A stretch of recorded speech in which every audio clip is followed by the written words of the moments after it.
Okay, well, welcome to everybody. It's good to see everyone joining in and settling in after a busy day, probably, or maybe you're starting up because many different parts of the world that are here on board. So it's fantastic to see a whole range of people. I see Neil's here as well, which is fantastic, and Sophie, who've also helped to contribute and organize this event today. So let me introduce myself. I'm Shawn Hudson-Bennett. And I'm a maths teacher, high school maths teacher. And I've been involved with WISAKU for a couple of years now under the guidance of Sophie. And we've run a few online discussions.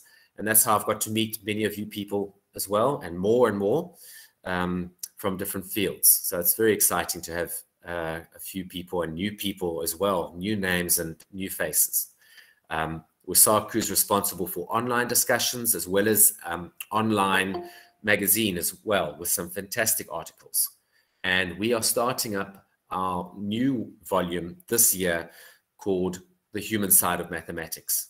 So before we get started, I just want to promote that. And there are a number of people who are very eligible for writing good articles from different perspectives.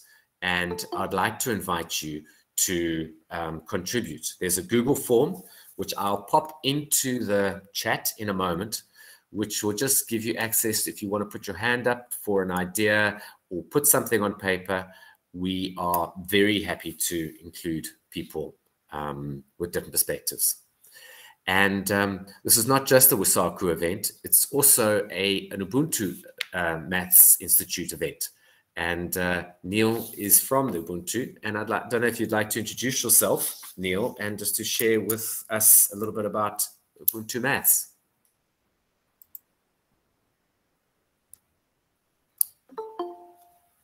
Hi, everyone. How are you? Lovely to be here. Shawn, thanks very, very much for the intro. Very quick intro. We're celebrating an early youth day today. For Thursday, and on Thursday we celebrate the dreams of so many youth in 1976, and some of those dreams haven't been fulfilled. Some of those dreams are the dreams of access to mathematics.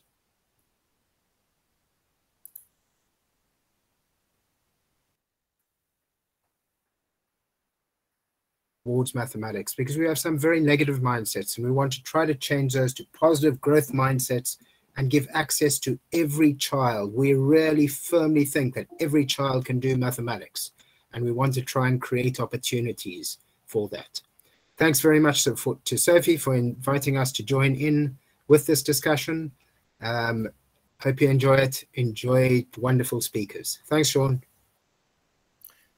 Thank you, Neil. Fantastic. Well, I've just popped up that link as I promised.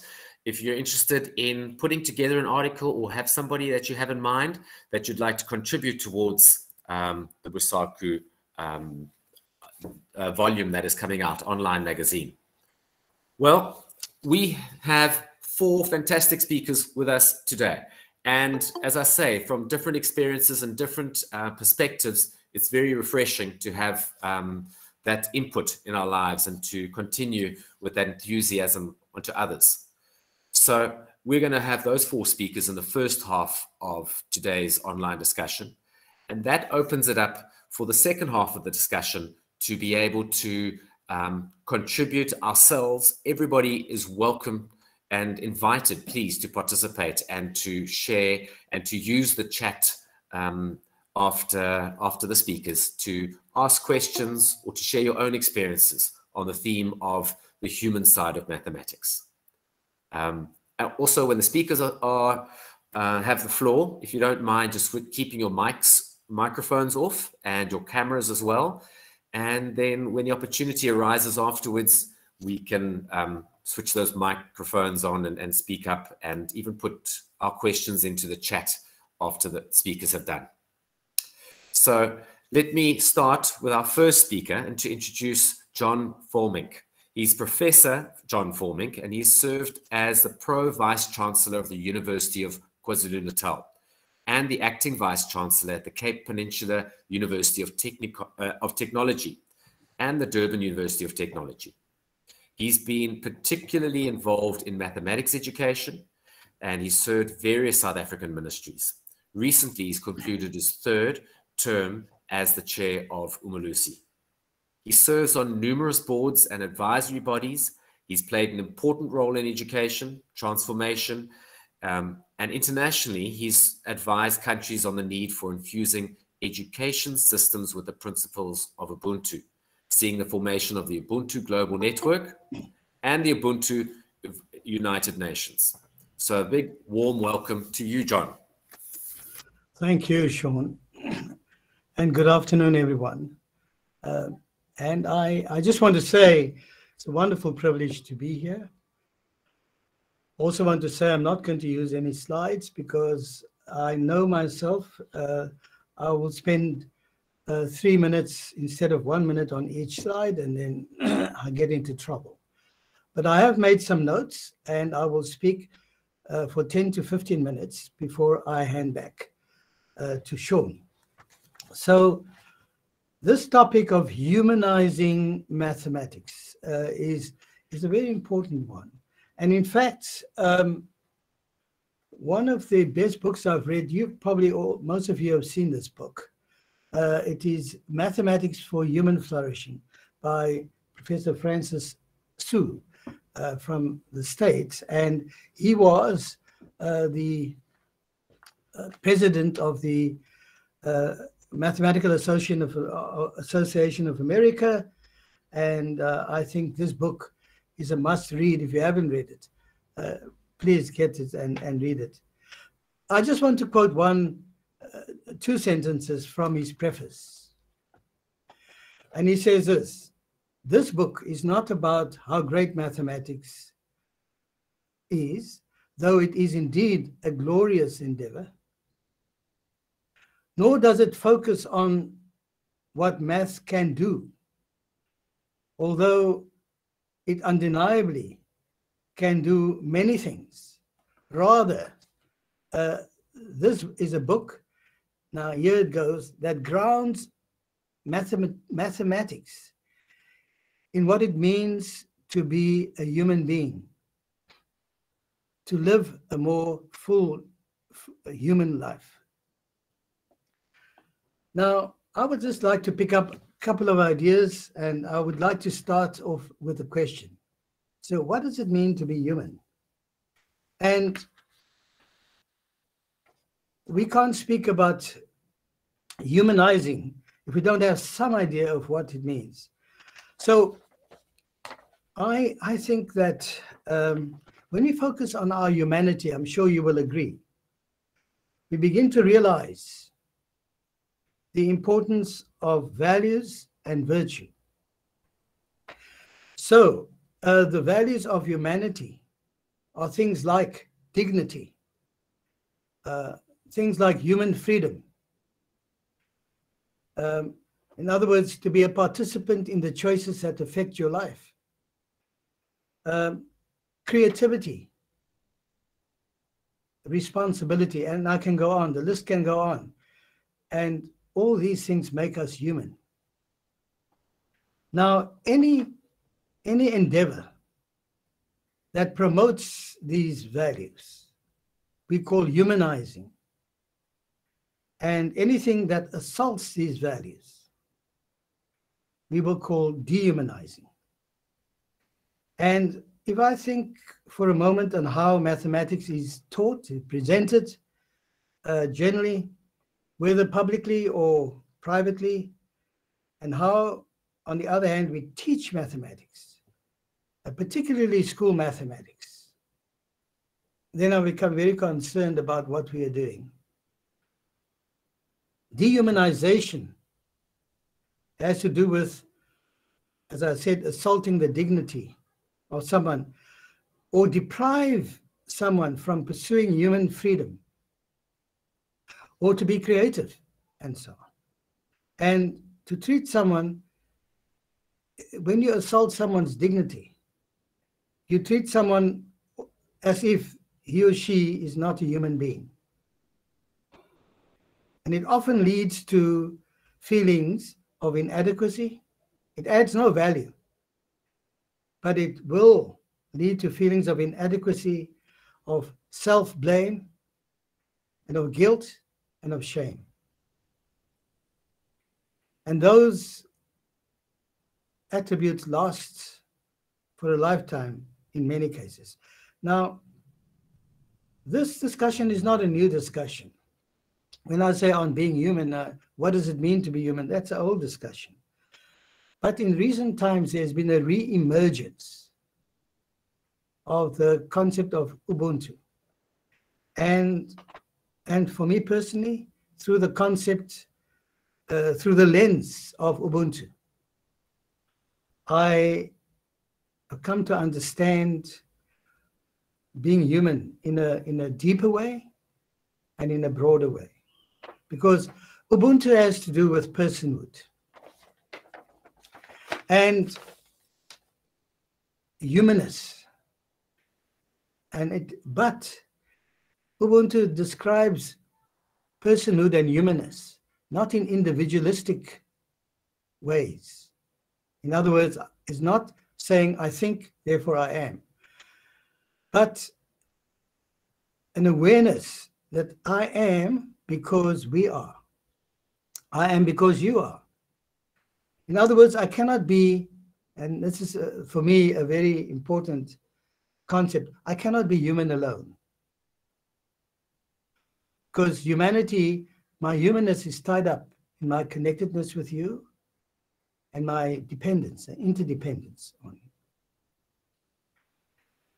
So this concept, the way I've just said it, boggles the Cartesian mind, whose concept of individuality now has to shift from talking about solitary to solidarity, from interdependence, from independence to interdependence, from individuality distinct from community to individuality within community. I like Archbishop Tutu's way of talking about Ubuntu, and I don't have much time to talk about that. I just want to say, he says, the essence of being human, whether we realize it or not, he says, we have a shared identity with others. The concept of Ubuntu is saying a person has a proper self-assurance that comes from knowing that he or she belongs to a greater whole. That's all I will say for now. But I want to point out very quickly that there is a distinction between Ubuntu and absolute collectivism. I'm not talking about absolute collectivism. While Ubuntu, as an orientation to life, is opposed to individualism, yes, and insensitive competitiveness, it is not suggesting that social must depersonalize the individual. So I'm not, and the Ubuntu Maths Institute is not talking about that. I just want to say quickly, and Chris Breen will know, that in the early 70s and late 70s, people like David Wheeler were talking about the distinction between, well, humanizing mathematics education. And Wheeler, in the old days, it goes back to the 70s, as I said, presented reasons for teaching mathematics in a more humanistic way, in order to promote awareness of mathematics, to promote self-learning and self-development.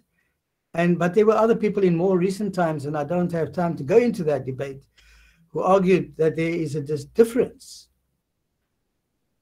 in humanizing mathematics on the one hand and humanizing mathematics education on the other hand. Mathematics education should be about teaching mathematics humanistically. That's what David Wheeler was saying.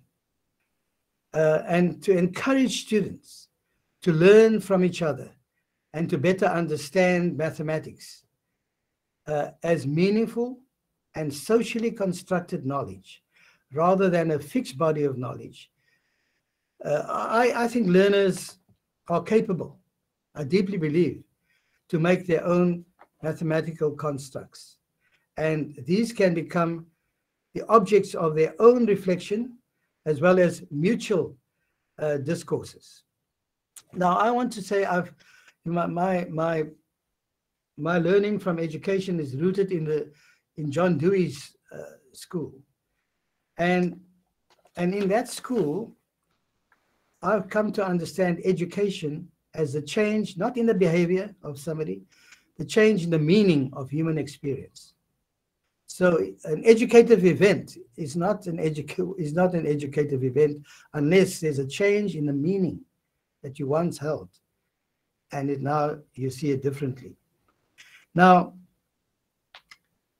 if you agree with me on that as a valid definition of education, then surely mathematics education has to do with the change in the meaning of your mathematical experience.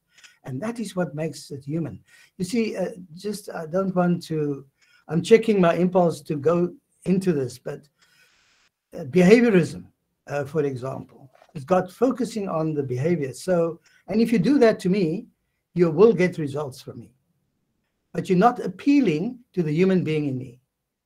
I'm distinct in the sense that I can form meaning in a way that is unique. So I just when students get to that point where they begin to see themselves as capable mathematical learners who have the confidence and the habits of mind to tackle new problems, then I think we've made a shift. Lastly, and I have, if I could just take another 3 minutes, Sean, if that's okay. Sure, absolutely. On the teaching humanistic mathematics. Well, I am not going to speak about that. I can answer questions. But what I want to say, and I agree with Professor Sue, is that every one of us, whether we realize it or not, is a teacher of mathematics. We all communicate attitudes about mathematics through what we say to others. And we can even communicate that positively or negatively. And I just want to say this, and I'm not going to expand on it. Someone who had a huge impact on my early thinking about mathematics and teaching of mathematics is the Palestinian mathematician Munir Fashay. The last time I heard him speak, well, some of you may have been at ICME 6 at Budapest, and he gave a plenary lecture there. And I'm not going to go into that. It's interesting to see what he said. But I want to say, even before that, that particular lecture had a huge impact on my life. But even before that, he had in the Journal for the Learning of Mathematics and so on, Chris will know that, had said things like, you know, he lived in the West Bank. He experienced education under the Israelis. He experienced education under the Jordanians. He experienced, I think, some other authority. And in all of that, education changed quite a bit every time, except one subject, and that was mathematics. And he decries the fact that mathematics is seen as a body of set rules and formulas that students have to memorize. Now, he says in that article in the 80s, the purpose of mathematics is to inquire, is to discover, is to see alternatives, and most important of all, to construct new perspectives and convictions, not only of yourself, but of the society in which you live. So I close with my own experience as a 21-year-old teacher of mathematics at the high school. And as a young mathematics teacher, I saw my responsibility to pass down this body of mathematical knowledge that Munir was speaking about to my students. Body of absolute truth, the infallibility of which was beyond dispute. That's what I believed. I saw this as an act of respect and an act of obedience, probably to those outside of my community who were uniquely endowed with the powers to create mathematics that I didn't have. But over time, I became aware of my own powers to do mathematics. And as my appreciation for my students' powers grew, so also I realized that we teach learners to distrust their own imaginations and their own mathematical insights and their own experiences. And the more I gave attention to their own constructions of meaning, the more they began to see mathematics as part of their possible self. I agree with Francis Sue that there are so many learners who, as he puts it, have been wounded by the harsh judgments and have questioned the capacity to do mathematics. And they have been told in subtle and sometimes not so subtle ways, he says, that they don't belong, that they don't belong. Thank you very much. I'm sorry I went over time, Sean. No, don't be sorry. Thank you very much. It just reinforces how important mathematics is as a tool, just in promoting human dignity and working together as a group. So thank you so much. We'll open up towards the end for some more questions towards all the speakers. So we move on to Chris Breen, who is an emeritus associate professor at University of Cape Town, where numerous teachers have experienced his innovative teaching methods in various education courses.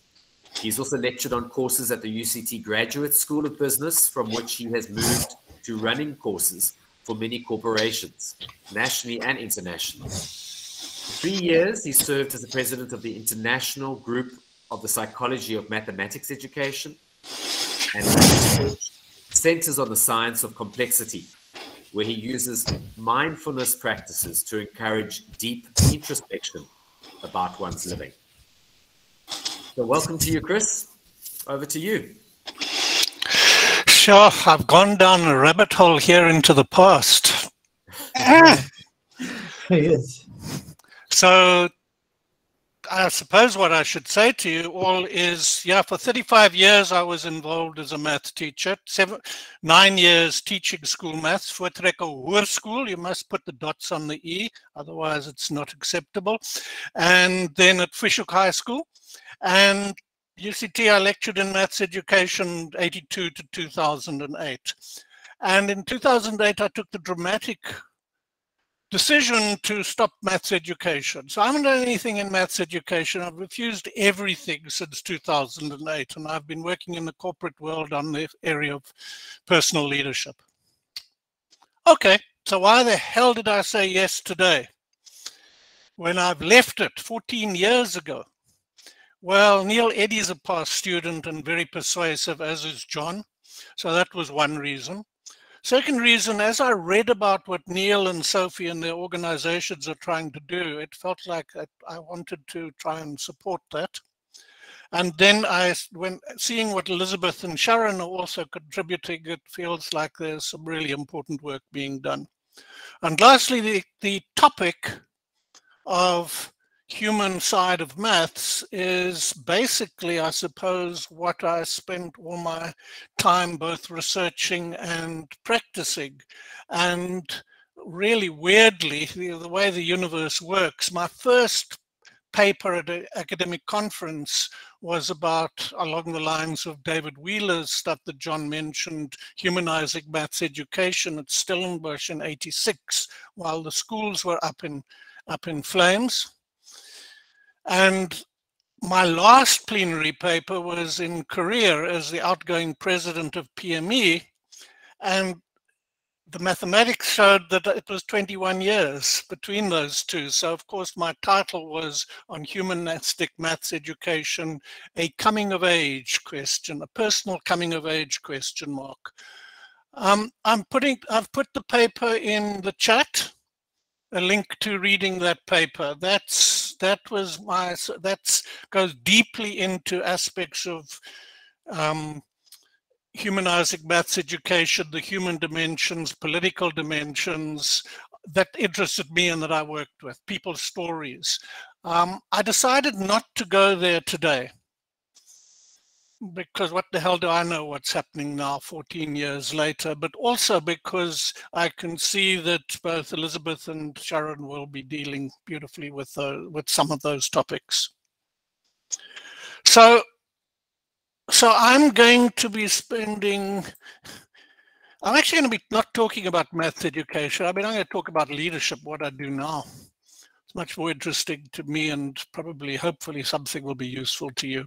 But as I started doing that, I came back to my first international paper that got published, which was about maths education. I've also put it in the chat, Holding the Tension of the Opposites.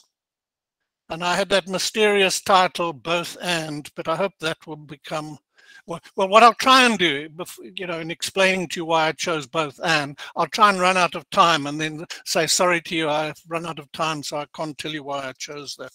But anyway, let's see what happens here. This worked beautifully earlier in presenting and putting up something for you to see. And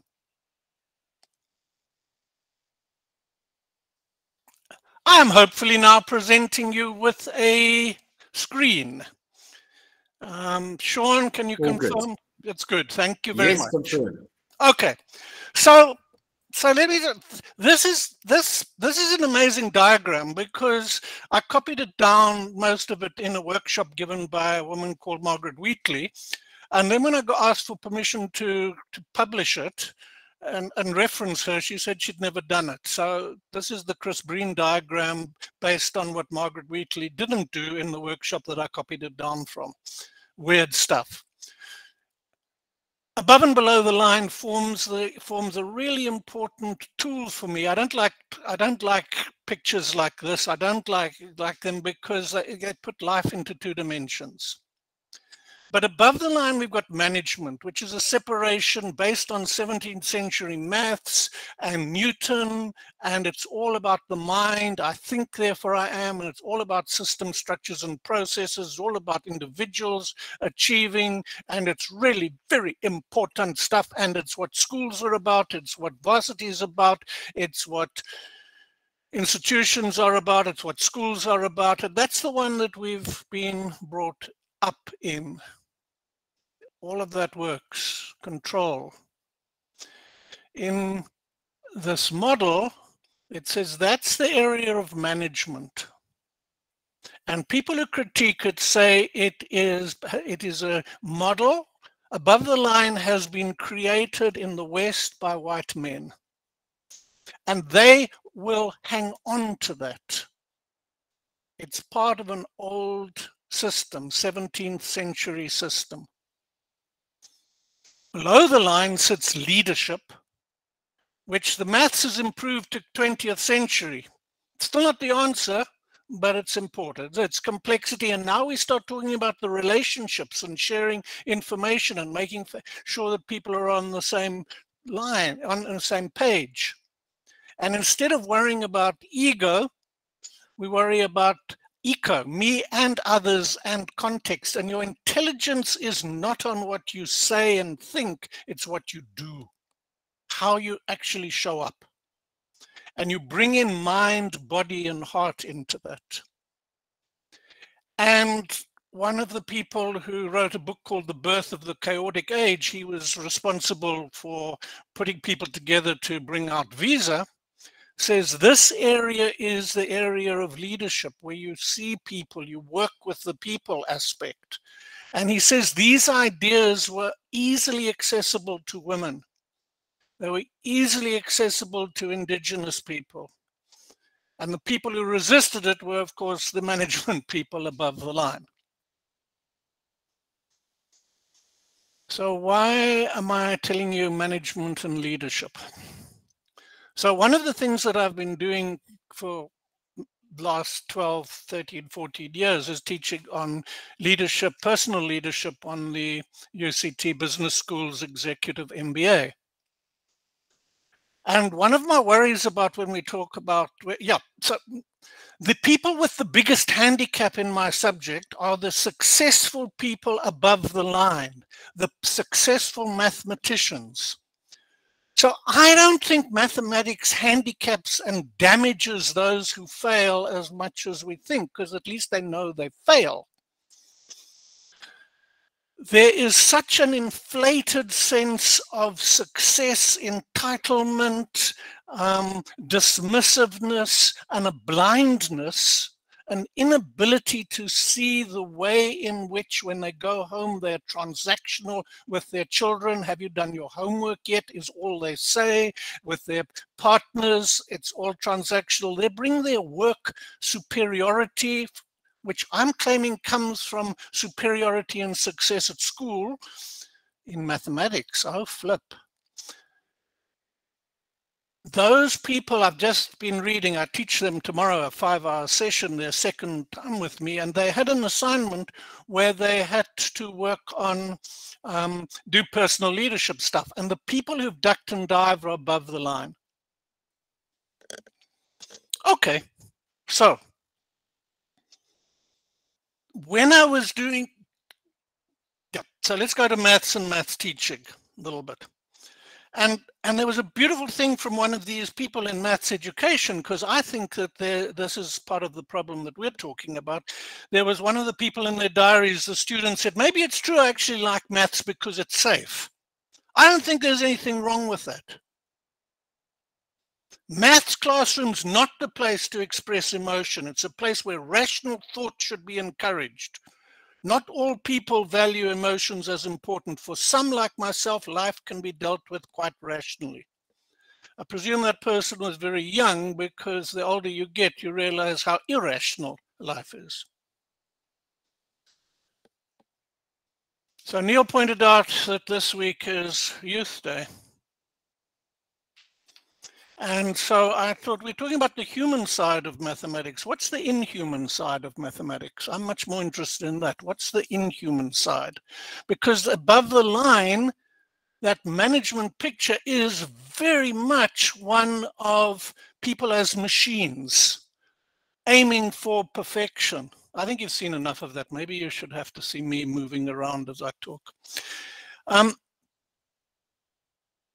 And I said I came back to that paper because one of the references I use is from this, a talk I went to in 1992, a psychologist that disturbed the heck out of me. If you remember that I was a lecturer in maths education there, and he says, Western worship of intellect goes back to Socrates and Plato. Logic is the most important element. The most important principle of logic is that opposites exclude each other. So logic whips through the world, dividing things. Logic encourages separateness, and hence it also encourages state capture, xenophobia, otherness all over the place. Logic offers an illusion of rationality, control, and eternal truths, and it gives a hint that there will be no change. The people I deal with in the business world, the students, the ones who don't want, they want to control their life. They want to be in control all the time. And Julian David went on to say, without feeling, thinking is necessarily destructive. Thinking without feeling is not the God that Plato thought it would be. It's closer to the Antichrist. Whew, that was heavy. But thinking without feeling. And there's a beautiful quote from Bly, which I'll put maybe, I don't know. He just says that light and shadow, and the brighter the light, the darker the shadow. Parents and teachers urge us to develop the light side of our personality and move into well-lit subjects such as mathematics and become successful. The dark part then becomes starved. If any help was going to lift me out of my misery, it would come from the dark side of my personality. Okay, so what is this? How does this go with maths for me? So I think that we have a duty. Sorry, I could pass it on to you. I think there's an enormous duty not to separate out, and we have to push below the line. I teach below the line stuff, but at the end I bring it together. Hilbert says there are two tendencies in mathematics. One is the abstraction and logic. The other is the intuitive understanding, the live rapport with the objects one studies. There's also the difference between the logic and intuition and imagery. Geometry is an awareness of imagery, says Gattegno. Algebra is putting that imagery into, it is writing down the dynamics. So my feeling is, with the both and, how do we make sure that when we're teaching mathematics that we always have the logic together with the feeling? That people talk about what they're seeing, how they're seeing, that the people, that we listen consciously to the people who don't have the power. Leadership is changing. Deloitte has just appointed a woman who took over in June, and her first act, or one of her first acts in the lead-up period before she took over, it so happened that in a program I'd run for Deloitte, senior leadership program, 10 of the new executive had done a personal leadership course with me. And here's a difference in leadership. She asked me to come and do 4 sessions to bring the personal leadership into their decision-making, which of the nature of an audit company was logical and above the line. How do we work with both? And I suppose that's my both and aspect. 1636, I think I should end there and hope that if there's anything that's piqued your curiosity, it'll come up in the questions. Thanks, Sean. Thank you very much, Chris. That just brings to light how maths is so associated with so many other things in our world, and business and corporations. It's dealing with people, and there's so many connections to be made. Thank you very much. I see, Tristan, you've asked the question. I'm definitely going to keep note of that as we open up for questions for all speakers. So I'll give you the first step up. Please also remember to hold on to some questions or jot them down so that we can ask them and bring them up towards the end. I now move on to Sharon Leighton for Foot. Sharon brings a wealth of international experience in the classroom, both in teaching mathematics and in developing peer mediation and restorative justice programs. Her journey has taken her from a master's degree in Australia to a school in Northern Ireland, to schools in Mitchell's Plain and Wynberg here in the Cape in South Africa. And she's currently at St. George's Grammar School in Cape Town. So welcome, Sharon, over to you. Thank you, Sean, and thank you to everyone. I guess my presentation is a little bit different. My experience has really taken me into a topic I've become very passionate about, trauma, and how it affects us in the classroom. I know it's a bit of a trendy catch cry at the moment. You hear about it in different places. I've listened to many podcasts about trauma recently. But in particular, I thought we might try and focus, if that's possible, for each of us, on an individual we may have worked with, whether we taught them or mentored them or parented them through trauma and maths. So I'm just going to bear with me while I share my presentation. It's just a few slides. Can someone let me know, is that working?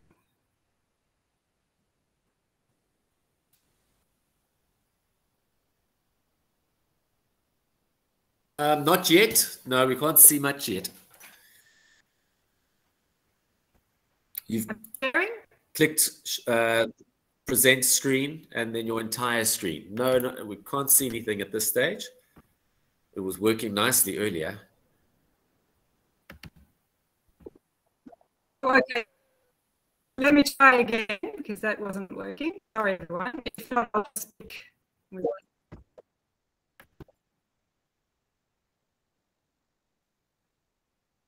Did try that. It was. Okay. Now it's not giving me the option to share my screen at all. Okay. Let me turn that up and see if that works better.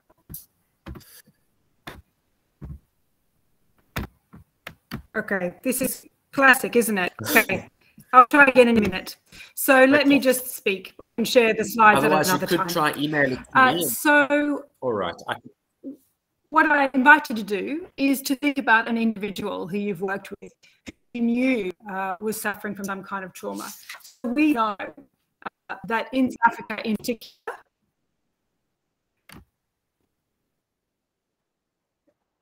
it's now letting me attempt. I don't know why it wasn't before.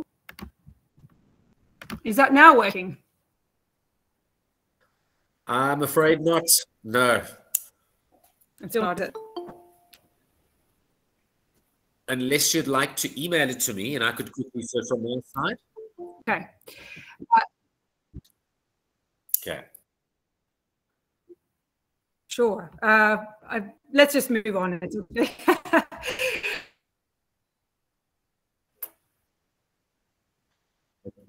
So unless we okay, sorry. I guess what I want to say is that we know some Sharon, your camera's off. Your camera that we your camera's off.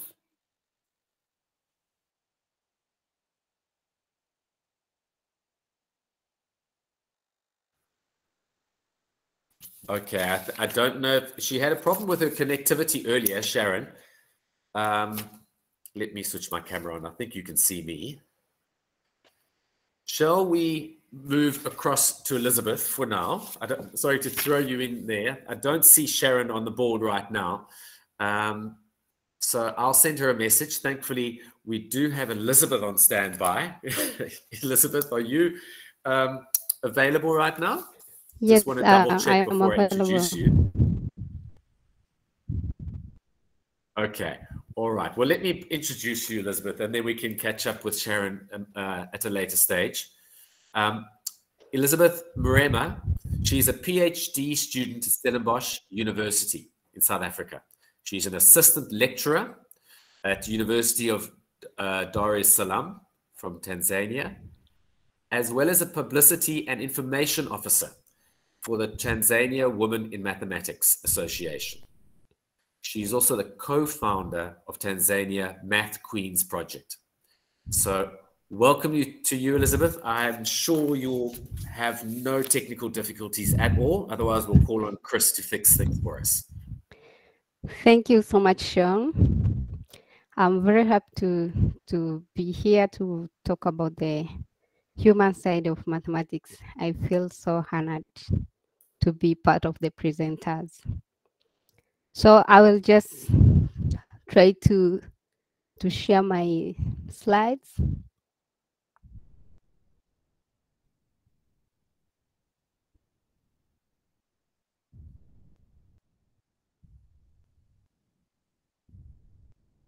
Sean, Okay. Can you see?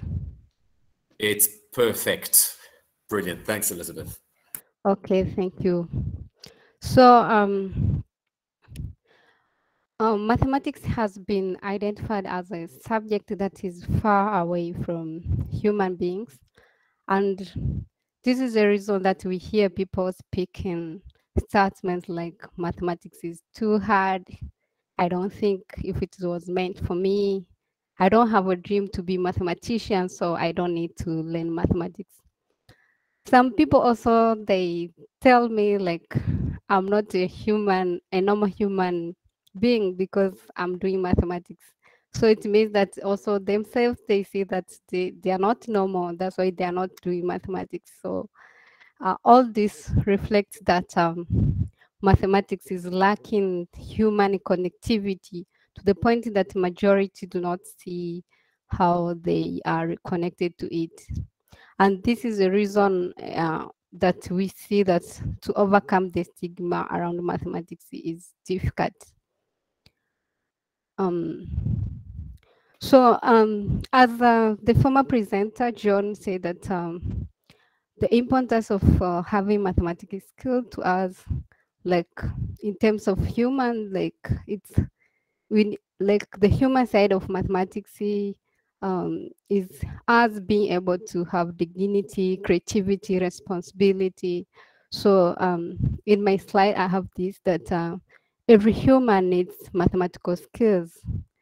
At least in this universe, everyone should at point stuck somewhere, and it can be related to work, to studies, to life, and we need to make proper decision like logical reasoning and think critically and correctly so that we can move out of our stacks.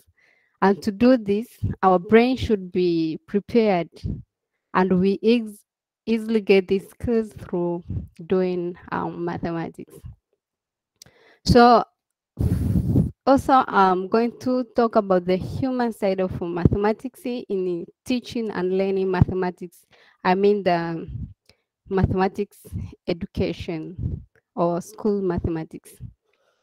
As it was defined by Gullian, that mathematics is a priceless heritage of knowledge developed by human mind to meet human needs. So therefore, the teaching of and learning of mathematics involve the transmission of knowledge to human beings by human beings. So in teaching and learning of mathematics, we find the human elements.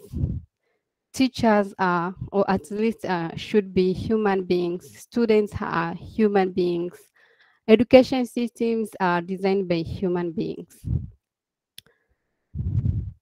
So to make the teaching of mathematics humanly, or to build the dignity, creativity, as John said, what the teachers should do to make mathematics humanly? Teachers should have ability to teach mathematics, because we know that the students have perception that mathematics is hard and abstract. And also mathematics teachers are busy to clarify abstract principles that he or she fails to point out practical application and power. As we know that the teachers have great chance and power to change students' perceptions toward the subject. And so they should use that opportunity to clarify to students the importance of learning mathematics to their life in general. It's not like as a subject, but what is making or helping students as human beings.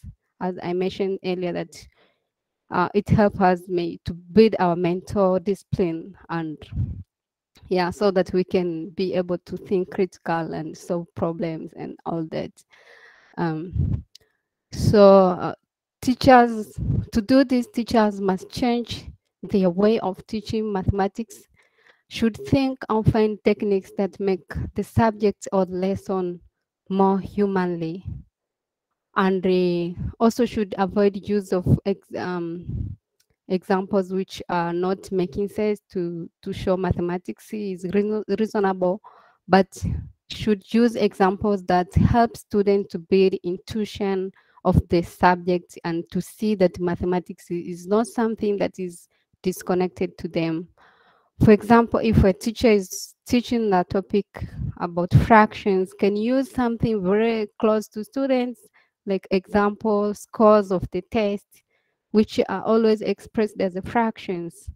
If the test has 20 marks out of 20 marks, if you get 15 marks, then 15 out of 20 is a fraction of the whole 20. So also, like, something is broken, the remaining part is a fraction of the whole, etc. So this helps students to build the intuition, knowledge about mathematics, and do not see that it's something very far away from them. And students can also, like, be able to construct their own examples and things that are related to mathematics. And to do that also, it's helped them to make their brain to grow and be ready to learn more mathematics. I admit that this might be difficult to do to each topic, but we can try to do our best. We can take advantage of the technology to learn more about mathematics and make use of it in the teaching. Also, to make it mathematics in teaching humanly, also teachers should consider the types of students, their needs, the environment that surrounds the students. Because we know that mathematics is like, learning mathematics is like someone learning to be a marathon runner. So since mathematics involve use of brain, it is like muscles.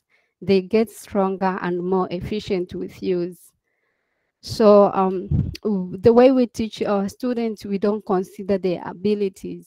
We don't present to them relevant material that help them to be able to develop the knowledge, to further knowledge. And also we don't see the context that surround our students.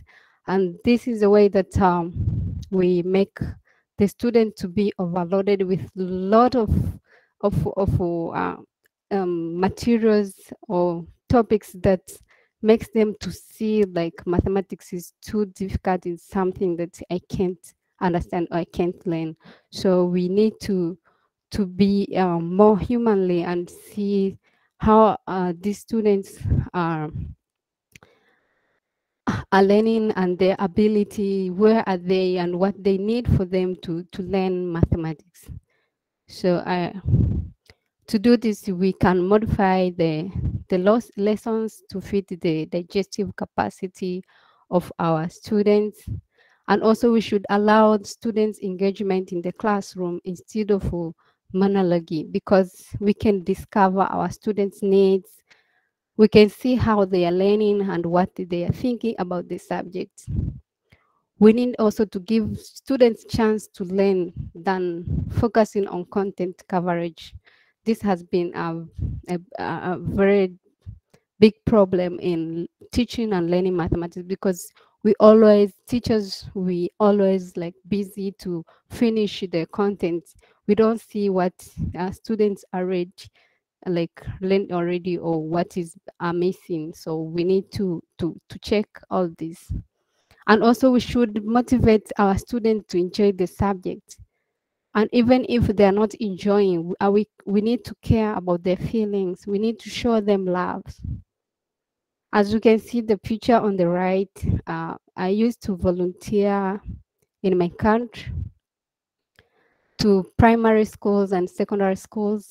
I and my colleagues could go like for 3 weeks, and we were teaching these students mathematics, but also we were doing a lot of fun things out of mathematics.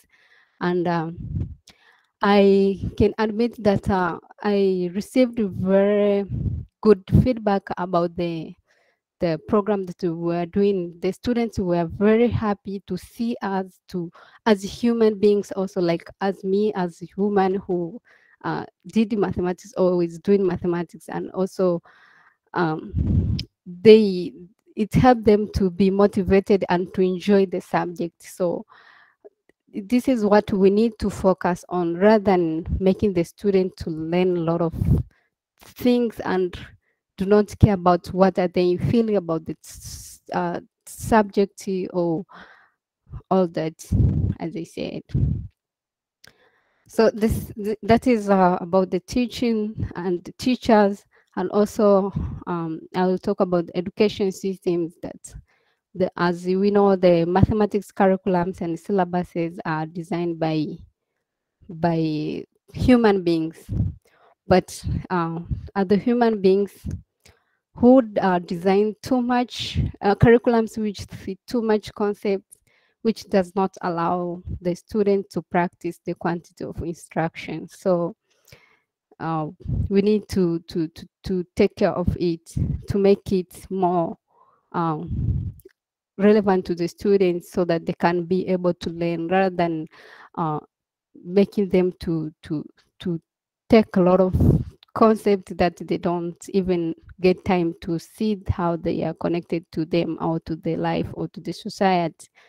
And also, like in the syllabuses that are designed, they lack small topics that maybe require students to do projects or research, so that they can build understanding on the subject. And also, our education systems emphasize on syllabus coverage than the understanding of content, which is also making the subject to be not related to human or to students and the learning, the way they are learning mathematics.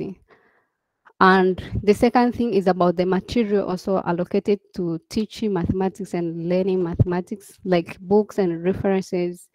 They lack enough information, good flow of ideas. Sometimes they lead misunderstanding and confusion of concepts. And also they lack some real examples and applications. So when teachers are teaching, they don't maybe they're not able to give students examples, because the books they're using, they're not giving enough example to the topic they're teaching and application to the topics.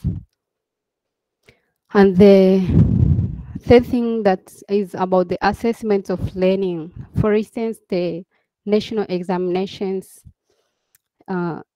they lack a connection between the curriculum objectives, and this makes now that students to learn in terms of be able to do the exams, rather than getting the knowledge and understanding of mathematics and how they are related to them. So yeah, this should be taken care of.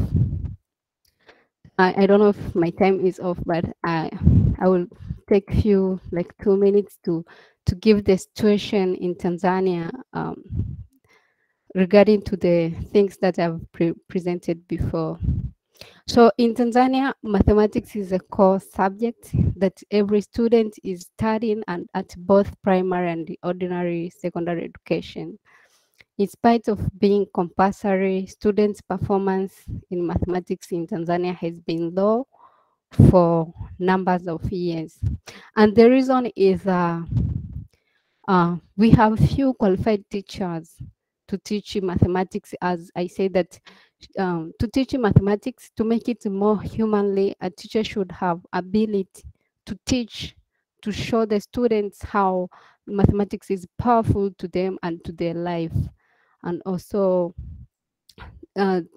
teachers who cares about ability of students to learn, and also teachers who are able to give relevance material to the students regarding to their environment and their learning and their needs. But in Tanzania, most of teachers, like in primary school and secondary school, are the one who got low grades, that they could not join other programs rather than opting teaching programs. So you see that someone who is not even ready to teach mathematics. Maybe she or he got D or F in mathematics, and that's why he decided to join teaching programs. And another thing is lack of specialization. For instance, in primary school, any teacher with a certificate or diploma in teaching can teach mathematics. And this is not possible. Like someone who never even specialized in mathematics is now teaching mathematics, and to level that is very important to help these kids who are learning basic mathematics to develop the knowledge about the subject and understanding and intuition. So we are giving someone to teach and force them to teach what they don't even able to teach, and sometimes they skip some topics, which is very dangerous to make mathematics to be relevant and humanly to the people who are learning, or even to the teachers. So the final thing is about the national examinations. For instance, for primary schools, our national examinations are in multiple choice, which is not an ideal to support the student learning of mathematics. Because at least to this level, the mathematics examination should contain items that help students to develop understanding, like drawing geometric figures, solving word problems, and more questions rather than multiple choice, which even students they do like games, like they can guess a correct answer and they pass. So it doesn't help students to see how mathematics is very important and relevant to them. So in conclusion, I would say that teachers are supposed to assess how mathematics knowledge they have are conveyed to students and how they shape the life of students as human beings. And also our education systems should assess the aim and expected outcomes from learning mathematics. Is it shaping our societies? So we need to check this one. And finally, I will say mathematics is the most important and most powerful creation of the human spirit, which was said by Stefan Banach. And thank you for listening. Thank you so much, Elizabeth. I'm very glad you were able to fit in the conversation about your experience in Tanzania as well. It's great to compare what people are doing around the world and the problems and challenges we have and how we can relate to it. So fascinating. Thank you for your contribution, for sharing. Thank you. I wonder how Sharon is doing. I've got an email from you with your PowerPoint, so I'm going to share it from my side. Sharon, thank you, Sean, and there? Sorry, everyone. Yes, can you hear me now? Sorry, everyone. I think my internet is quite unstable. So I am not, this is now the human side of webinars, is it? Okay. So I will resist putting on my video and just hope that you can help that side, Sean. That's possible. Can you? Sure. Thank you so much. People That's see great. my screen? So I'm sorry you can't see my face, everyone. Yes. I can. Okay. I'll be quiet because I can't switch my mic. Thank you, Sean. That's great. So you're brilliant. Thank you so much, Sean, for the save. So sorry, everyone. So what I wanted to speak about is the fact that so many of our children in South Africa are coming into our maths classrooms with severe chronic trauma experiences. And how does that affect the way that we can teach and learn? So thank you so much, Elizabeth, for what you were saying now. I was quietly kind of saying amen as you were speaking, because we come to many of the same conclusions perhaps from a different angle, from the trauma angle, but we come to maybe the same ideas like good practice. So, Sharon, if you can just pass on. When I talk about trauma, I'm talking about multiple trauma and chronic. So chronic meaning that our young people are exposed to trauma across many different settings. So perhaps their experience of trauma is in the home or in their community, and indeed also at school. So the very places that should be safe and should be helping them dealing with trauma are often, in fact, the places of trauma. So I don't want to go through too much of the depth of what trauma means, but I hope that slide might give you a little bit of a sense of just how complex the experience is for a young person in terms of all the different ways that they might experience traumatic events, and indeed in the same classroom while we are teaching, that we may be in, that they may be in the same room as people who they associate their trauma with. And certainly in the same school. So these are the situations that even while we are teaching, that re-traumatization can even be happening even then. And we know that the very ways in which people can be resilient is through family and school. And these are some of the very places where we experience trauma. But unfortunately, if you just pass on to the next one, I guess what I want to say is that's not the whole story. So we know that there is trauma from violence and indirect violence. There's also maths trauma, of course, and this is indeed intergenerational. So many of us could relate, I'm sure, to the learner who's scared of maths, but so are their parents and their aunties and their uncles. And so they go home to a family who cannot help them build confidence with their maths, and in fact kind of reinforce the idea that maths is scary. So that, I think, is an experience of many of mine. I'm a high school teacher, and I would experience that a lot, that young people are scared and shamed around maths from young, and that's a very difficult cycle to get out of, especially when that's intergenerational maths trauma. And then just quickly, I would also mention that, of course, in South Africa, that has a very particular history. Because maths wasn't taught under apartheid, then we have also the trauma around the political history of maths teaching in South Africa and people's experience of maths education when they were younger. I also just want to talk a little bit briefly about the other trauma that's in the room, and that's the trauma of the teacher. All adults in a school community are also experiencing, if you just want to go backwards, thanks, Sean. Oh, sorry. That's okay. All the adults in a school community are also survivors of trauma in different ways, especially if we're talking about a township school, like the school I was in Mitchell's Plain. Then all of us were experiencing trauma and are survivors of trauma.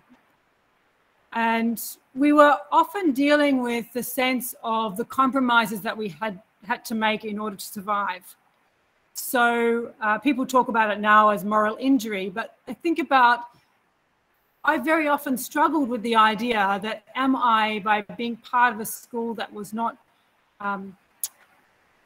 serving the community as well as we could have done, or as well as the children needed anyway, we were trying our best, were we somehow perpetuating the injustices of the past?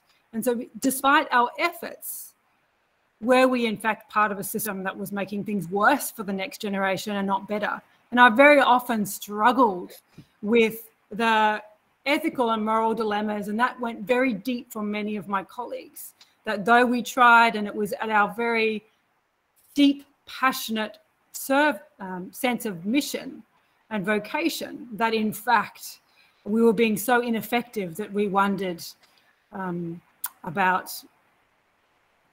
whether we were actually even doing what we set out to do at all, or were we in fact making things worse?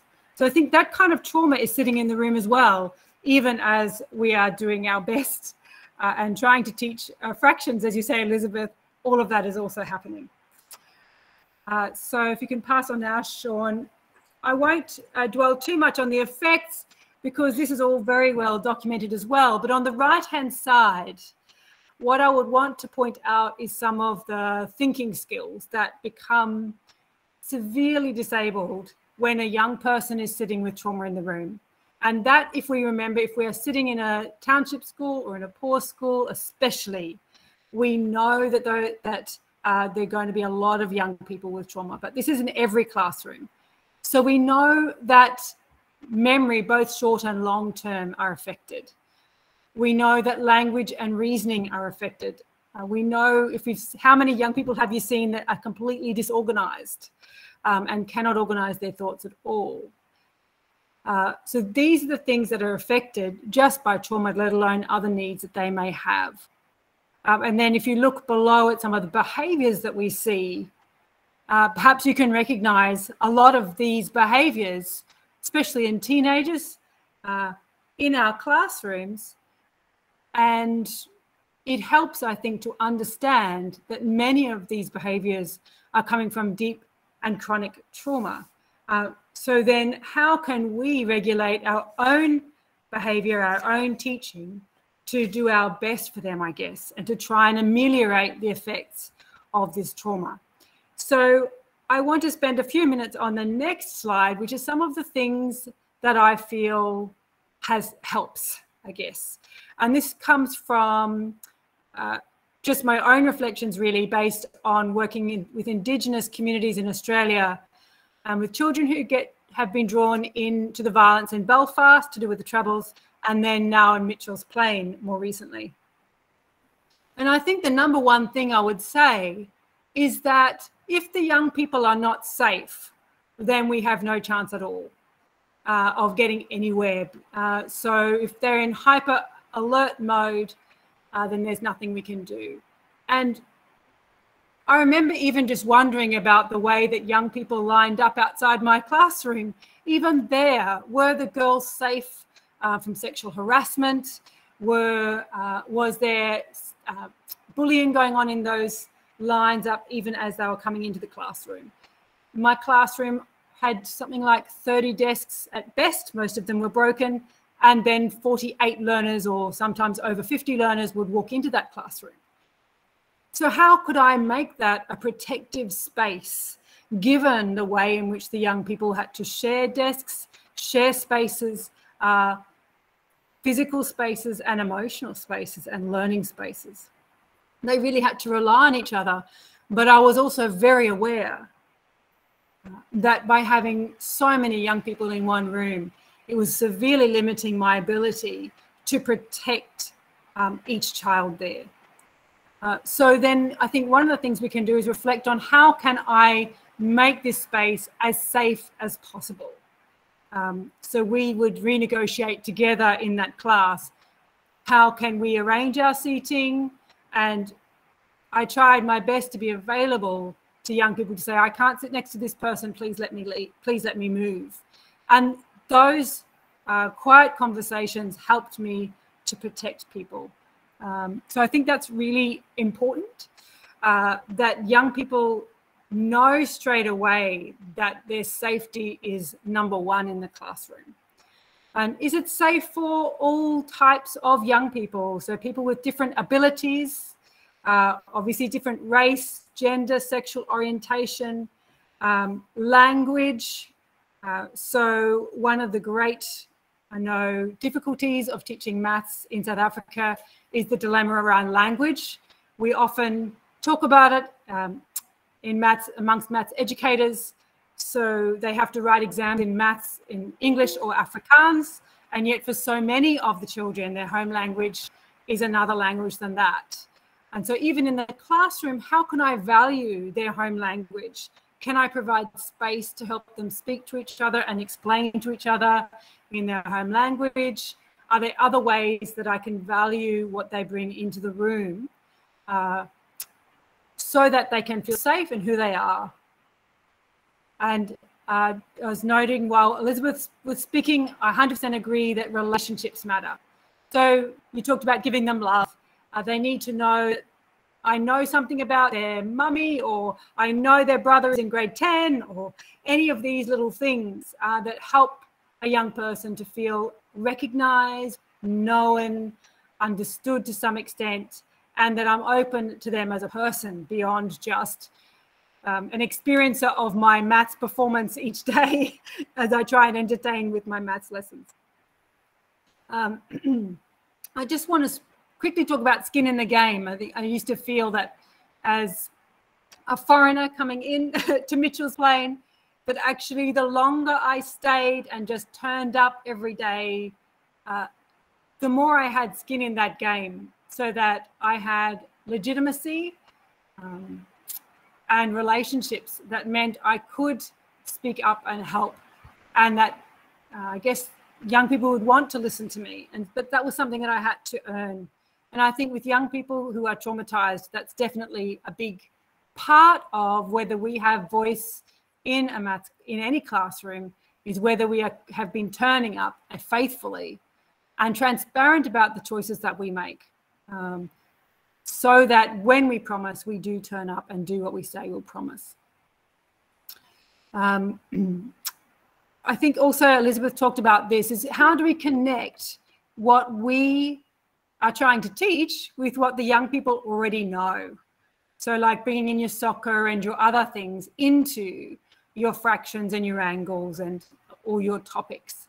So I think one of the really nice things that happens when we make connections and recognize the problem-solving skills and the thinking skills that they apply every day outside the maths classroom, how can we value those and bring those problem-solving skills into the maths classroom?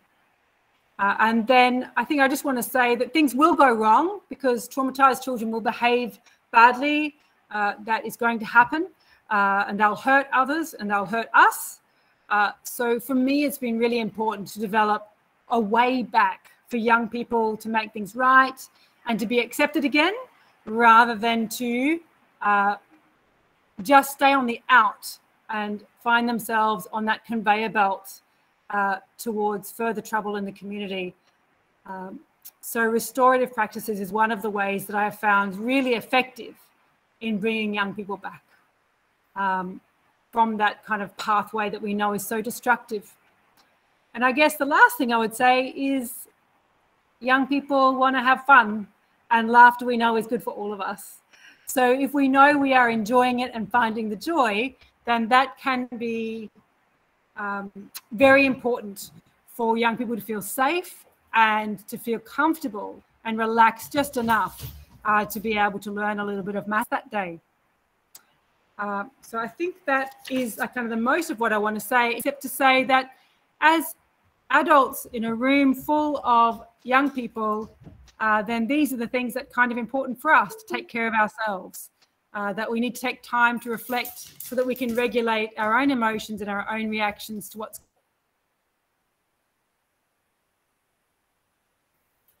going on, and find some relaxation and rest as well.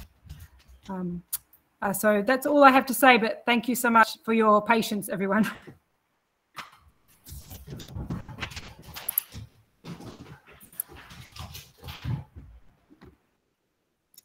Thank you, Sharon.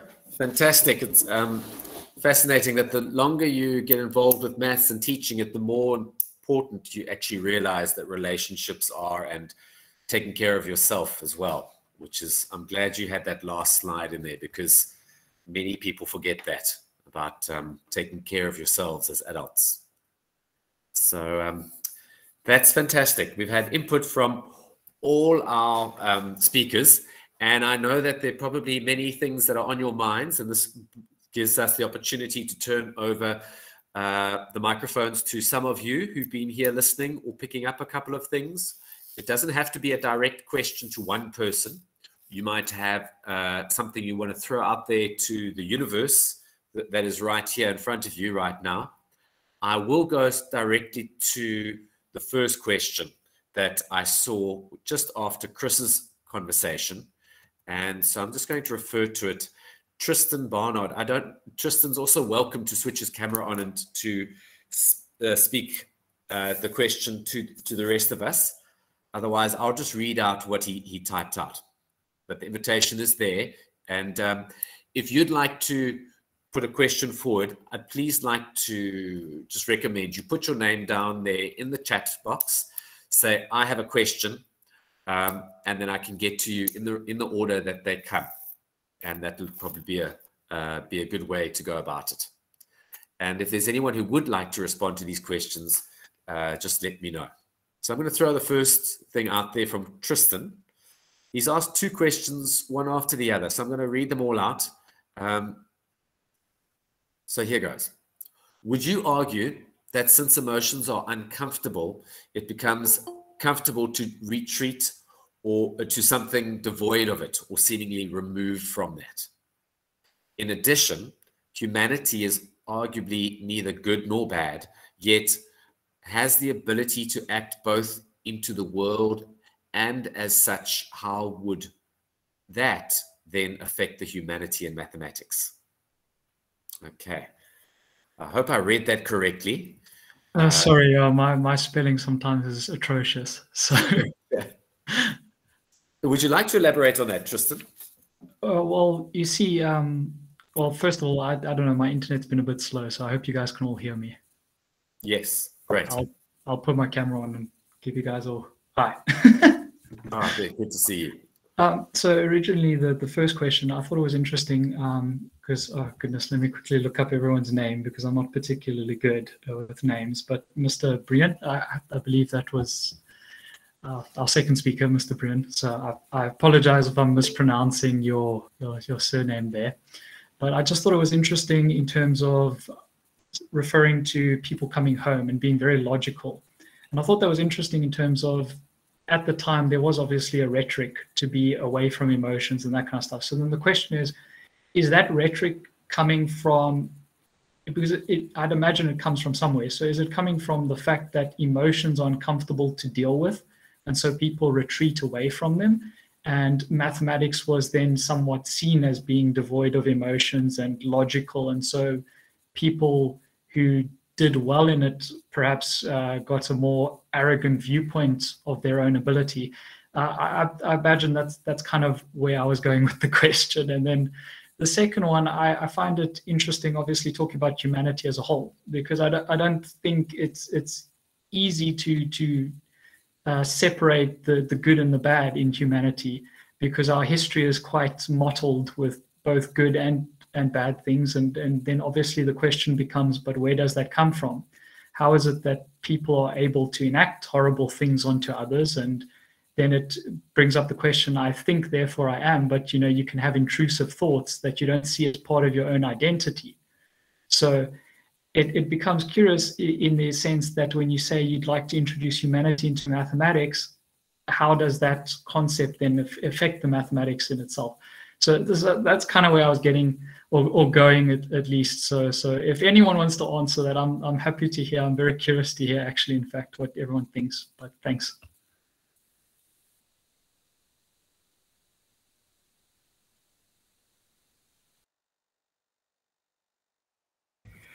Sean, Sean, you're on silent. You're muted. Sorry. Thank you. John, yes. Do you have something to respond to? Nothing profound. I think it's a good question. These are good questions. I think the first part of the question was directed to Chris, and he's in a better position to respond. On the second one, I spoke about humanity. And yes, there are two points that I want to repeat. The one is that humanity is tied up with values, and some of the values that I mentioned. So if you want to celebrate somebody's humanity, you celebrate their dignity, you celebrate their freedom, and you don't deprive them of opportunities to show creativity and responsibility, etc., etc. We can go on about that. Secondly, I said you cannot be human alone. You can't sit in your corner of your room and think up whatever you want to think up and then start acting on the world. It's a social construction. And therefore, I know, and I'm sure you all agree, that we are not just in the world as human beings. We are not in the world to adapt to the world as it stands. We need to understand the world, and certainly mathematics is one way of helping us understand that world. But we must also act on that world for the good, for the greater good. And I think that for the greater good is something that we must talk about. Nelson Mandela said, nobody is born hating. You learn to hate. And if you have learned to hate, you can also be taught to love. And you can't teach yourself in that way. So being human has got to do with our connectedness with others. And in that negotiation process, in that construction, we will come out with an agreement what is the greater good. So that's my response, Tristan. But thanks for your question. Chris may want to add to it. So, yeah, just the interesting thing about emotions. Totally agree with what you're asking, and the reason that people go into mathematics, there'll be less emotions in it. But there's an amazing, I think he might have died recently, but I got the chance to meet him, an old French philosopher, Edgar Morin, who was very, very powerful philosopher in complexity. And he says all learning's vulnerable to error and illusion because in the first place, it comes in through our senses, which we're not really very good at getting, seeing things. You know, everybody will have a different report of what they've seen. Even the words that we interpret, we'll all interpret them differently. And even when we've got the data, we see the data through the eyes of our own lived experience. So he says we've got a bit of a problem with, all learning is vulnerable to error and delusion. And he goes on to say that there's always emotions in any decision and any learning. We just learn to suppress it. And those people who learn successfully to suppress it will be less able, they're making they've driven their emotions underground, but decisions are still being made from an emotional point of view. So I'm not sure how much how much there's no presence of emotions in mathematics. I think there's enormous emotions in mathematics, whether it's successful or unsuccessful, etc. But I think it's the myth that mathematics is, that you raise. There's a myth that if we go to mathematics, we'll be safe and be able to hide from it. But yeah, that's all I've got. Thank you, Chris and John. I think recognizing emotion, the positives and the negative and the stress and the conflict, I think it's all makes for progress and to move ahead, and not just putting aside the negative vibes, and to acknowledge it and face it head on. Yeah, I see we do have a hand up. That's from Sumaya. You're welcome to speak up and put your camera on if you're brave. It's Otherwise, go ahead and chat. But just on this topic, I missed the first few speakers. Unfortunately, I had a bit of work to do.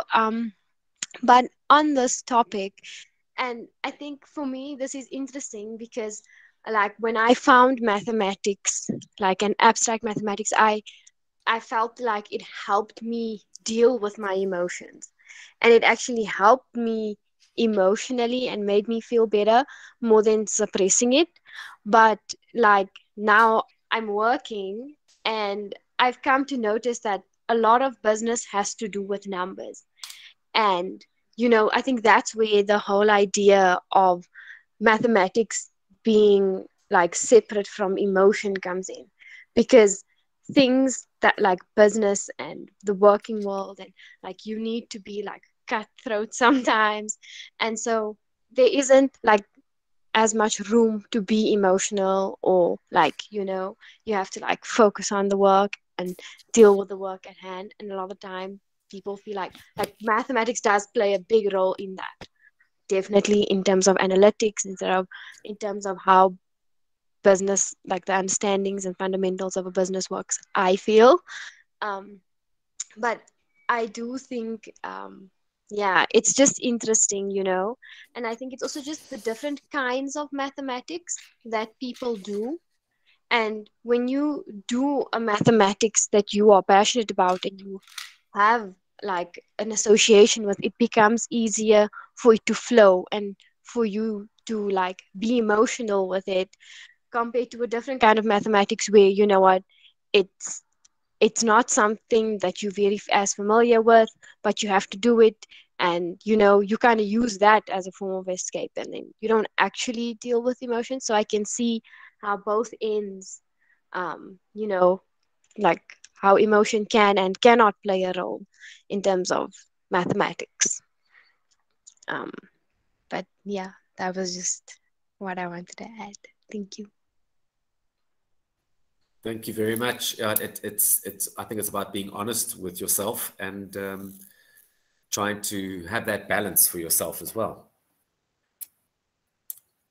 I see we also have a hand up from Bekumuza. And then before I get to him, I see Leslie Scott has said my internet connection is a little unstable. So please ask on my behalf, Sean. Okay, I don't see anything to ask yet, but I'm happy to do so. And I'll try to keep the order of questions that come up. So let's get to Bekumuza. Sean, the question is above. Oh, yes. Can I proceed with my question? Thank you. Yes. First of all, like the previous question, sorry that I joined the meeting later, and I may have missed some other things. And in asking perhaps my questions, I may be a bit ignorant in asking some of the things. However, I did have a chance to listen to a number of presenters, and it was quite exciting. And but the question that I have, particularly when I listen to Elizabeth and you know, providing some suggestions about what are the things that one may do in order to actually focus more on the human side of mathematics as well in our teaching and in our dealing with our learners. I would like to say that there is always a price to be paid in teaching and dealing with learners in ways that, for instance, would somehow attempt to humanize the subject mathematics. And sometimes that price is not a good one. I mean, it calls for one to be resilient. It calls for one to be brave, because you are dealing with a number of different stakeholders, your learners, your parents, etc., etc. And I'm just wondering whether isn't time that we should be actually also looking at ways of supporting one another, the teachers of mathematics, to say, how does one deal with you know, these kinds of you know, pressures that you know, one is always dealing with in whenever there is this attempt to deal in ways that you will somehow try to not just look at mathematics per se, but to say, look at broader issues and other issues, like it was pointed out this evening, that even trauma issues are quite important in the teaching and learning of the subject, etc. And these kinds of, the price that I'm referring to also would even come from the students or the learners themselves, when you are still trying to bring in whatever, like, shall I say, progressive or whatever you want to call it, ways of actually bringing this humanity into what you are doing. So my concern and my struggle sometimes is always about, what do we do to actually show people that, this kind of an approach, has got some value. It's an approach that is actually trying to do much more in terms of assisting your students that you are actually dealing with. So this prize, therefore, can take different formats. So it is my just concern. I don't know if it's a question or a comment that I'm just saying that, one is always faced with all these kinds of,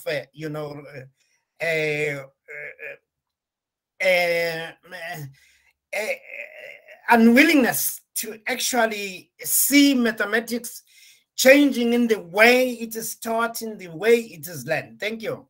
I hope my question makes sense. If it didn't, I'm sorry about that. Like I'm saying, I did come late for this session, but it's a great one. Thank you very much for that. Thank you, Pekamuza. I think your frustrations or your questions, many of us go through in our own minds, and that it's not often an easy question to answer. If anyone would like to address that concern or have a response, you're welcome to do so. But yeah, it's an honest frustration that I have as well. How do we convince, and how do you bring humanity in and bring in the teaching of mathematics to a new progressive level? And it's not easy to bring it forward, and there's often resistance. I'm going to move up. I found your question, Leslie. Thanks for your patience. I scrolled up.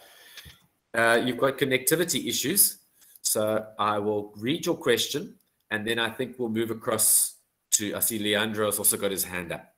Okay, so over to Leslie. Good afternoon, all. I'd like to be interested to know anyone's thoughts with regards to addressing intergenerational mathematics trauma, anxiety, and the way in which these historical perceptions can be tackled in the classroom or the lecture hall, both institutionally and by individual teachers. Okay, good question. I don't know if one of the speakers wants to respond, or anybody here with that, with regards to intergenerational mathematics trauma, anxiety. Elizabeth. Yeah, Sean, I would like to Sure. speak about what Buzwayo was saying.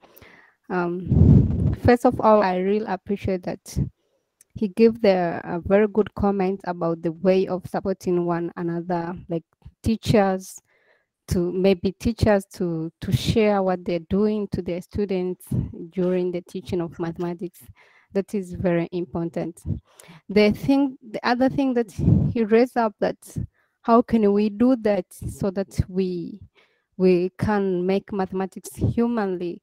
What I think is important for every teacher, first of all, as Sharon said, that to be able to relax, do self-reflection and evaluation about how they are teaching mathematics, and also to be confident about what they're doing, because that is very important.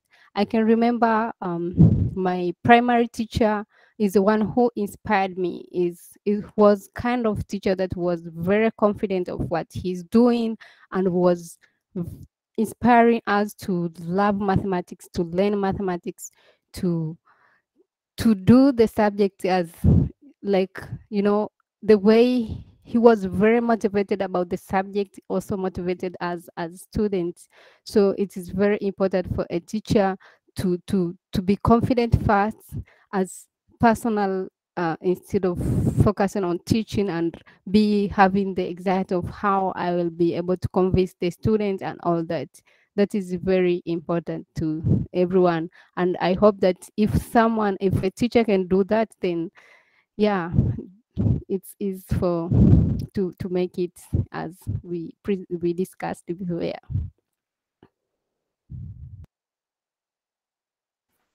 Thank you, Elizabeth. Thanks for your input. Very valuable. I see Tristan has, yes, another Sharon. Agree. Do you mind if I pop in there as well? I think one of the things that we have, I know the Ubuntu Institute, it talks a lot about is mindset. And I think this maths anxiety is a big challenge that we all face. And I think one of the ways that has helped some of my learners, I mean, Padilla there, thanks Padilla, is talking about the passion of maths and enjoying, inspiring our learners with a love of it. And I often talk about to my children about maths being beautiful. Can we see the beautiful thing in that? And to actually kind of lean into a challenge. So this is really tough. And how can we together help each other, encourage one another to change our mindset a bit and to see a challenge being a learning opportunity? You know, oh, we just got smarter. You know, oh, well, we just learned something, how fantastic. Small steps. And also just to make those challenges explicit. I think sometimes just to actually say, hey, aren't you amazing? Look at your resilience, the challenges that you're facing, and yet look at this brilliant work that you're doing together. It's beautiful. So I think like connecting what I'm doing in the classroom with what they're doing every day and valuing what they do bring, and really being like, as Padilla is saying, like it being inspiring and finding the beauty in that. And that really does, I find at least, help a lot with that I'm enjoying myself, that I think it's beautiful, I think they're skilled. Yes, it's challenging, it's really tricky, but we're doing it together. I think it does help. Thank you, Sharon. Yes, absolutely. Let's move on to Leandro. You've had your hand up, and then I see Unknown, otherwise known as Chris, has his hand up as well. Leandro. So mine is, thank you, Sharon. Good afternoon, everybody. Mine is more of a comment rather than a question. You know, we talking about how to make, you know, mathematics and the teaching and the learning of mathematics more human. You know, I have two children who certainly 11 and 14 years old, who certainly help me keep me on my toes. But you know, there's this notion, and I think it's we do it with all things. We have these perceived hierarchies of importance. You know, your socio-economic standing, your intelligence, your, you know, whatever. We look at the car that you drive and you go, oh, that's a newer, nicer car than mine. So clearly they, you know, they have more money, and so we subconsciously and consciously sort of ascribe value to things. And unfortunately, you know, I'm a non-white male approaching 50. Experience over the last few decades has been, you know, we do the same with you know, we ascribe a certain, I was going to say, value to people who are good at mathematics. You know, so, oh, you can do mathematics, therefore you are clever. But what about the person who writes brilliant English prose? You know, what about the person who is extremely artistic but cannot, you know, do mathematics to save their life necessarily? What I'm aiming at is for us as people who do, you know, professionally mathematics and teach mathematics and all sorts of things. I almost say we have the responsibility as those people to infuse a little bit of humility, you know, from our side. You know, just because I can do mathematics does not make me better. Why I'm saying that is because the person who sits on the other end and struggles, you know, we have the subconscious value judgment that we make, you know, and people perceive it as such. Oh, I'm useless because I can't do mathematics, or oh, I'm not as clever because I can't do mathematics. You know, so my statement is just, you know, from our side, for those of us who can do mathematics, to sort of help bring that balance, in a sense. You know, I try and tell my children, you know, you respect the person on the street who's homeless on the street, not because of anything, simply because he's a human being and he's worthy of your respect. You know, and the same, I don't know if I'm making any sense here, but at least it made sense in my mind. But, you know, for us as people who practice mathematics, you know, professionally, I think we have the responsibility to explicitly say that, you know, just because you're a superstar in mathematics doesn't make you better than anyone else, and that you actually, you know, extend the hand to the person who is perhaps not as gifted, or as you know, at this point in time not performing as well, to say, listen, yeah, doesn't make you less human, doesn't make you less anything, you're still human. That's all I want to say. Thank you very much. Thank you, Leandro. Very valuable to hear that from somebody who is strong, potentially strong at maths, or in a position of mathematical authority. So it's good and refreshing to hear those stories. Chris, your hand is up. I just thought, for Leslie's question, at one stage, way in the past, I ran a class for adults who've always been scared of maths, called Second Chance Maths. And one of the, and also at the business school, the people came in and I did a basic maths numeracy course. And my starting point was always to bring in a very fearsome teacher and do a role play. And immediately people could access their anxiety and start talking to each other about it. They could immediately name the teacher. They actually knew the name of the teacher from 20, 30 years ago who had traumatized them. And in talking about that was a first stage. But then I also got them to write letters to whoever that teacher was, what they would like to have told them, and what the impact of that teaching was in their life.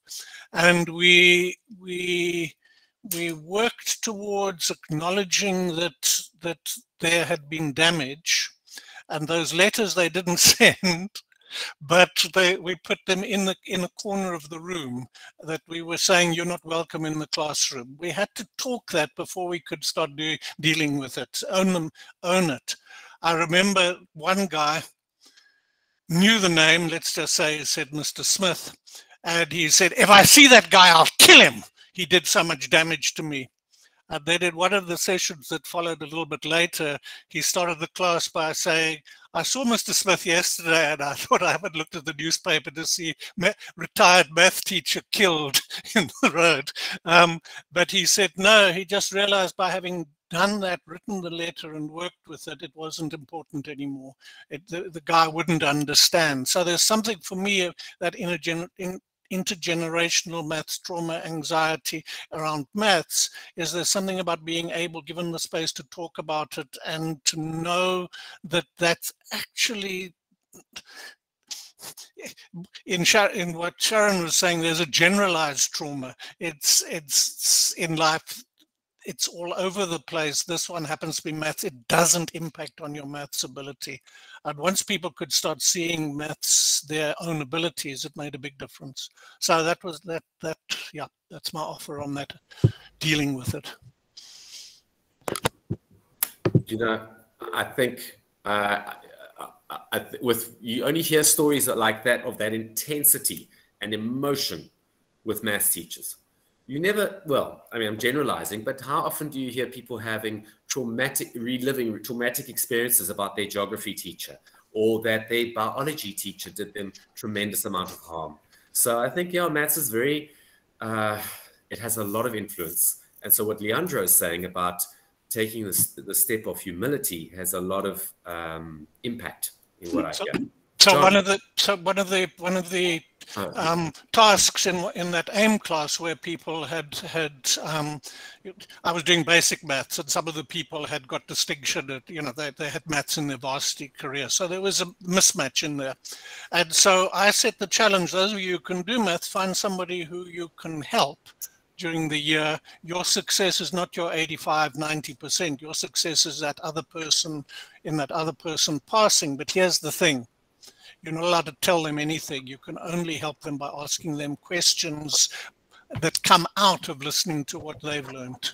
Find out where they are through your questions. And what the one guy, I just remember, he said the biggest joy in his life was not any of his own achievements, but when this woman who'd failed the previous year passed, and he hadn't told her anything. He'd just asked questions, and he perfected that art of asking questions. So I think Leandro's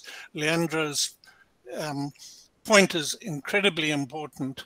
And as teachers, we can set up dynamics and set challenges. I don't think necessarily that good maths people will voluntarily give up their high status in life. The teacher could also set up structures to help that. Anyway, sorry, John, I interrupted you. No, thanks, Chris. I'm enjoying listening to you. I don't often have that opportunity. But just going back to Leandro, I thank you for that comment. I think it's an important comment. And I can talk for a long time about that. But simply to say we got ourselves into the situation that you outlined because we've allowed mathematics, certainly school mathematics, to be over-admired. And we've given it a place in our thinking that it now takes the role of the gold standard of judging human value. And I think we need to think through that. I wish there would be someone that would do a research project on the public perception of mathematics. And for me, that would be very, I haven't yet seen such a study. I've seen public perceptions of science, but I haven't seen public perceptions of mathematics. And as I said earlier, Francis Sue says that we all convey certain attitudes about mathematics. And it goes from ordinary people to when I sit in the matric celebration at the end of the year, I see the mathematics being called out, and the people that did best in mathematics get a huge computer and lots of money and a bursary because we value that more than history and geography, precisely the point that you make, Leandro. So thanks for raising that. I will check my impulse to continue. I just have, if I may, Sean, ask Sharon if she has any comment on what I see. I mean, I live next to Hanover Park, so I've lived there all my life. I've been overseas and I've come back to that same spot. And what I see there is this idea of perpetual trauma, So you see trauma in the house, you see trauma on the street. My own kids 2 weeks ago, my children, my grandchildren were in the car with my daughter and somebody got shot right in front of them. You see, you get trauma at home, you get trauma in the streets, and then you go to school for some comfort and you get trauma in the classroom. And this is what I call perpetual trauma. And you can't, how do you learn in a context such as that? So maybe Sharon has a comment, Sean, but I just wanted to say that disturbs me greatly to see that. Yeah. Well, thanks, John. I mean, as you speak, I just feel so heartbroken because it brings up for me that same sadness from my years in Mitchell's Plain, where, yes, exactly that. And the trauma of the children, you know, they'd be mugged on the way to school, they'd be stabbed on the way to school. We are stitching them up and taking them off to the day hospital. They've come from situations of abuse. I remember the trauma for the teachers. We know we're sending them home. There's no food there. I remember sending girls home and I know that they're living in the same house as the man who raped them. And how do we live with that? And how do we learn and teach in that setting? And I think that's why I chose this topic, John, because I think it's just so heartbreaking and so urgent that there's a generation of many young people living in this kind of, what you're saying, perpetual trauma. That how can we expect them, how can they learn? And how can we make these spaces safer for these precious young people? Because they're seeing things and it's also being done to them, as you say.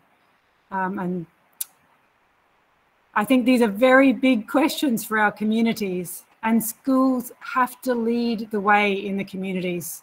So I think for me, I would really love to see leadership from the schools in creating safe spaces. That's going to need a lot more than just what's in the schools. I've seen others referring to the total overload that teachers are facing. So how can other groups also support church groups, mosques, schools in the community to create more safer havens? 100%, John, I'm with you. Thank you. Thank you, Sharon. Thank you very much. I don't know if you've noticed, but I've been a bit biased towards those people who've got their hands up. So I'm going to give you, and especially if you switch your camera on, that's very brave. So John, step right in and speak up, please. Thank you. I just want to make an observation as a non-maths teacher, but one who is concerned about the way maths has become so polarized and such an abusive tool of hurt. And I think that as educators, we've got to stop separating the language of social emotional learning and social emotional practice and activity from content, so-called content-based subjects. So I think just as with historic issues around the oppressor and the oppressed, we have to change our language. And I think we should align ourselves to say all learning is social emotional learning. And mathematics has to position itself within that framework rather than be somehow excluded and given an elevated role as cognitive learning. So I think if we're looking for practical ways, we should get on our respective platforms in our schools, in our universities, and in all spaces and call that out. That mathematics is a social emotional learning experience and needs to be understood that way. Thanks.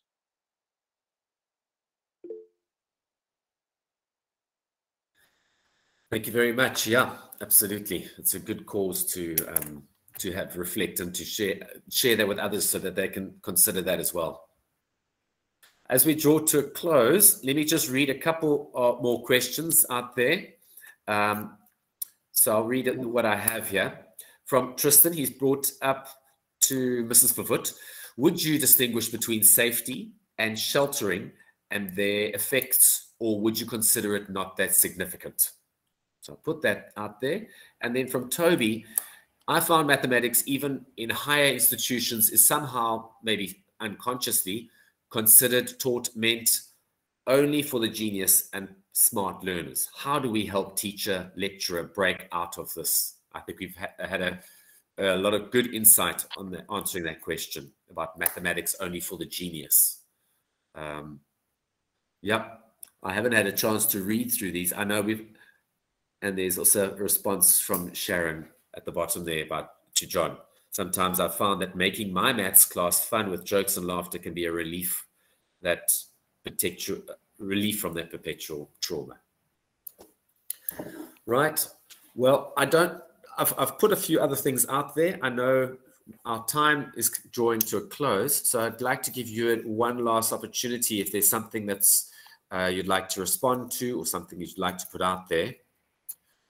But I've been really thrilled with the insight and the conversations that have come back and forth, and just to bring it fresh into the forefront of our minds as to how we lie mathematics within the context of education and within the context of humanity, and how valuable our input can be, how such positive tool we can be, as opposed to what some of us have experienced as it being a negative tool.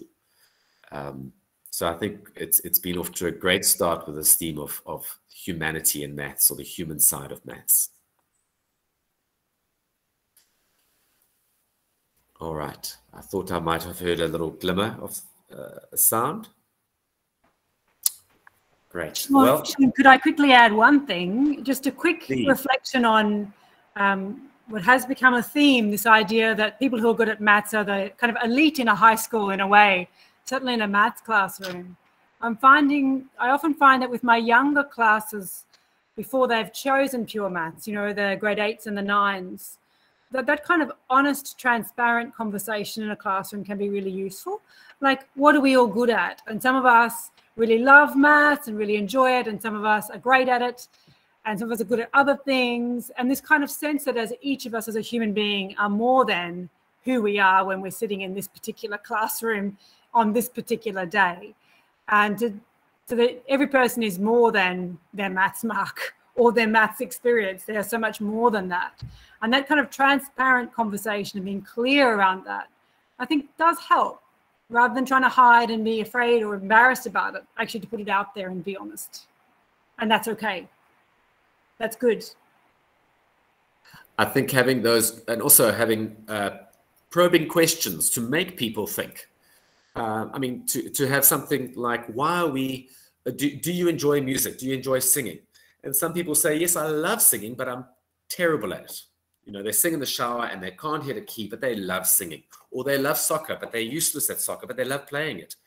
And often to compare that to maths, do we need to be good at maths to enjoy maths? And breaking down those paradigms as well that we have.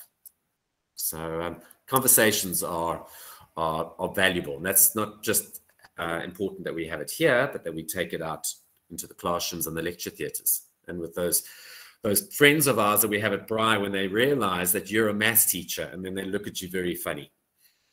I see something's just popped up with a couple of other people here. If students start to believe in their maths abilities, they tend to do well. That is also very, very true. It's hard work to get them to that stage, though. And finally, from Louise, at any chance you can send us the presenter's contact details after the session, if they are willing. It's taking me a while to think through the process, everything chatted about, and might have questions later once I've had a rethink. I have recorded this as well, so the recording will go out. If the speakers are happy, we can send through their emails, the email addresses. We can definitely consider that with their permission. And I know Sophie is around as well. Perhaps while I think of it, would you mind reposting? Thank you. I've got some response there. Perhaps, actually, would you do me a favor, speakers? If you don't mind, if you have no problem, would you mind putting your email addresses yourselves into the chat box so that we're able to get contact with you if necessary? Chris has given us some reading material. I see there are 4 articles, and I know they're going to be valuable, so I can pick through them over the holidays for some insight as well. So thank you, Chris, for those articles that you've given us. And then I'm going to go to the top because I promised that I would resend this. And this is an invitation to anybody who would like, oopsie, hang on. Who would like to, I'm doing the wrong thing here. Who would like to write an article or contribute towards our, there we go, I'm getting there now, towards our magazine, our online magazine. Thank you, Sophie. You've also put up the article, no, that was from before. Okay. And if you'd like to contribute towards an article or something for our online magazine. Everybody, it's been a wonderful, valuable discussion. Thank you for all your insights and for contributing. And I hope that you have a warm, safe, comfortable, and happy evening. And stay in touch, and we'll get hold of you again for our next online program, whatever we get up to next. And stay safe. Thank you. Thank you very much. Thanks, Sean. Thank you very much. Thanks, Sean. Thanks, everyone. Okay. Thanks, everybody. It's great. Everyone, have a good evening. Thank you.